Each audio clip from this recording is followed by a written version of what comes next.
favorise pas la concentration. Et l'étalement, ça produit aussi un moindre rendement des transports en commun, comme l'autobus, le train, etc. Parce que ça n'est pas rentable d'avoir des réseaux trop vastes pour desservir des maisons qui sont de moins en moins denses, un habitat de moins en moins dense. Donc le problème est résolu par l'automobile individuelle. Mais là, ça devient un cercle vicieux. L'automobile individuelle produit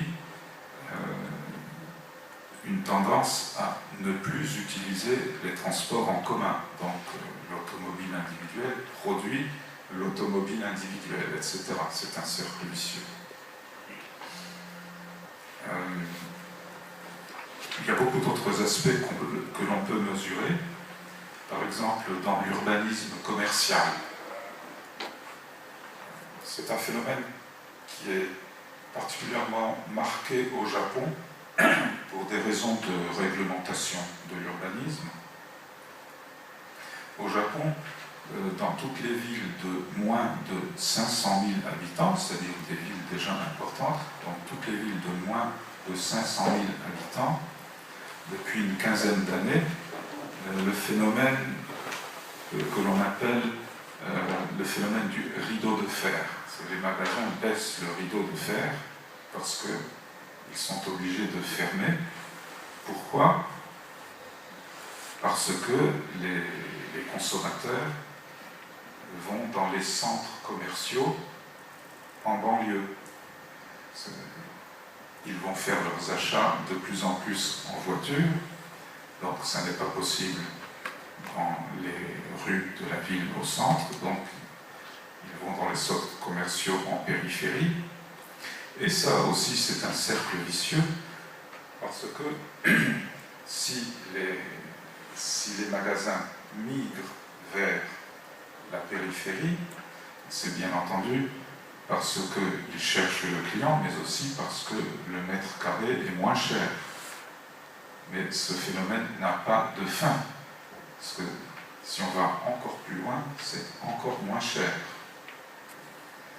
Voilà, donc dans les villes moyennes au Japon, il y a ce phénomène tout à fait qui est moins répandu en Europe, que les centres-villes sont abandonnés. Il y a des bureaux, mais il n'y a plus, ou il y a de moins en moins de rues commerçantes.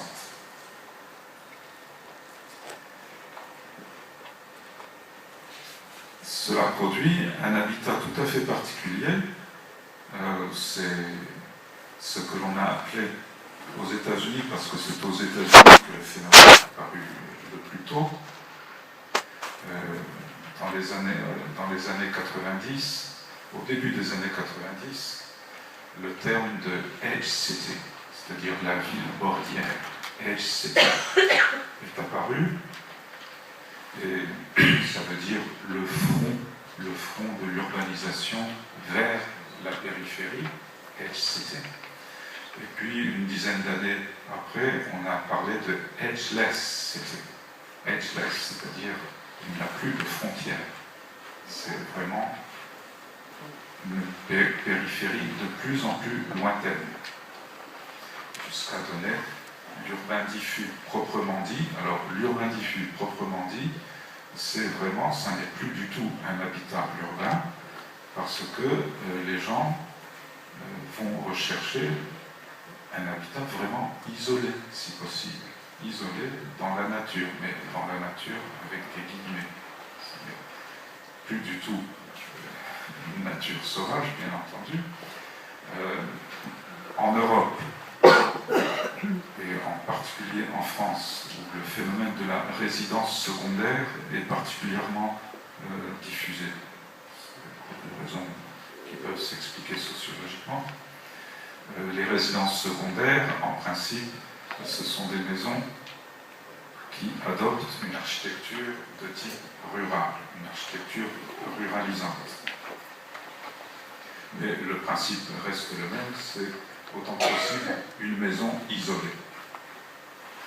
Et je vois dans ma région, qui est dans le sud-ouest, la région de ma famille, dans le sud-ouest de la France, c'est une région qui s'appelle les Landes. Les Landes, c'est entre Bordeaux et Bayonne. C'est une région très boisée et où l'habitat, traditionnellement, n'est pas concentré. C'est un habitat dispersé. Mais il y a quand même quelques villages un peu plus concentrés. Mais les Parisiens ou les Bordelais qui achètent des résidences secondaires pour leurs vacances, en général, ils n'achètent pas dans le village, ils achètent, si possible, dans la forêt.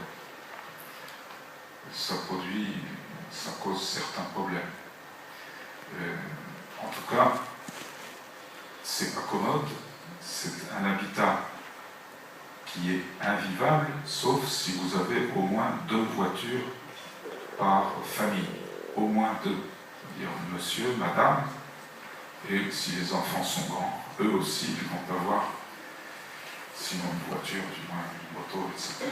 Donc c'est une motorisation qui n'a plus de fin. Mais voilà, ça c'est pour les causes les facteurs les plus actuels. Mais maintenant, venons-en aux causes plus profondes et plus anciennes et plus culturelles. Ce sont des causes très complexes parce que c'est une combinaison de facteurs d'ordre divers, les uns qui sont tout à fait matériels, par exemple l'industrie du bâtiment, ça c'est quelque chose de tout à fait matériel, et bien la consommation d'essence des voitures, c'est aussi quelque chose de très matériel, mais il y a des aspects qui, à l'inverse, sont tout à fait immatériels, et c'est plutôt cela dont je vais vous parler. Par exemple, l'influence de mythes très anciens, tels que le mythe arcadien en Europe, ou bien l'équivalent en Chine, c'est le mythe de la grande identité, patron en chinois.